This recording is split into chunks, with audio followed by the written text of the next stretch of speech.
Assalamualaikum warahmatullahi wabarakatuh mga kapatid. Ito yung pinakaunang araw namin na da'wa dito sa Boulevard ng Ballesteros.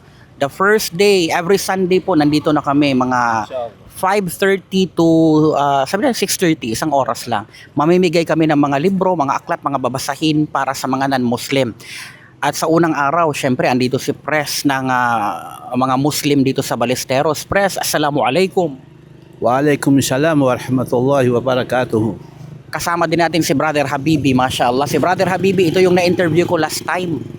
Na-interview ko siya last time patungkol sa kwento niya sa pagbabalik Islam. So Pres, kumusta naman bilang pinuno ng mga kamusliman sa Ballesteros? Kumusta naman yung mga kalagayan ng mga Muslim dito? Alhamdulillah, kahit pa paano ay nakakaraos din insyaAllah. Alhamdulillah, alhamdulillah. At marami na ba yung mga balik Islam dito sa lugar ninyo?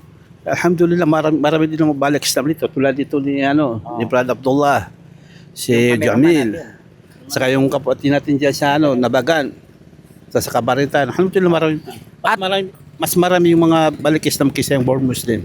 Dito sa Ballesteros, mashallah. Pero malalayo lang talaga yung mga bahay. Malalayo lang talaga sila. Brother, halika dito brother para makita ka rin dito sa Si brother, ano naman yung tribo mo? Maguindanao. Maguindanao, si Pres ay? Maranao. Imagine mo ha. Iba-ibang tribo kami. Ako si Buano, si Brother Habibi. Ay purong Ilocano. Purong Ilocano, si Brother Jamil. Purong Ilocano din.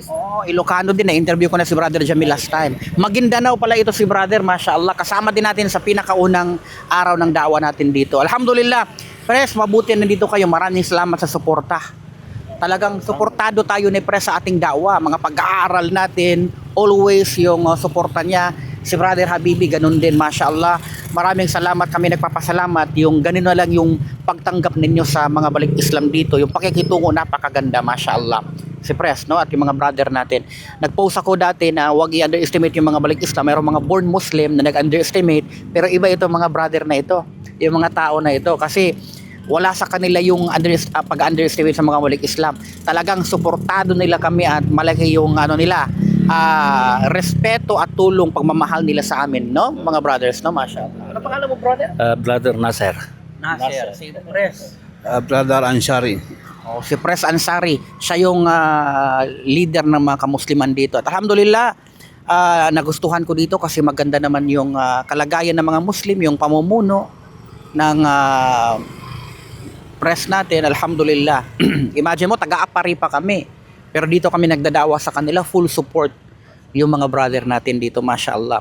So, ready na ba tayo sa magiging ngayon? Bakbakan, baka may mga magtanong sa atin mamaya. Or kung ayaw nila magtanong, tayo yung lalapit sa kanila. Ready na ba tayo? Inshallah. Inshallah. Brother Habibi? Inshallah. Brother, inshallah. Sa mga kapatid, inshallah, abangan nyo yung update ng aming da'wa ngayong hapon. Maraming salamat. Assalamualaikum warahmatullahi wabarakatuh.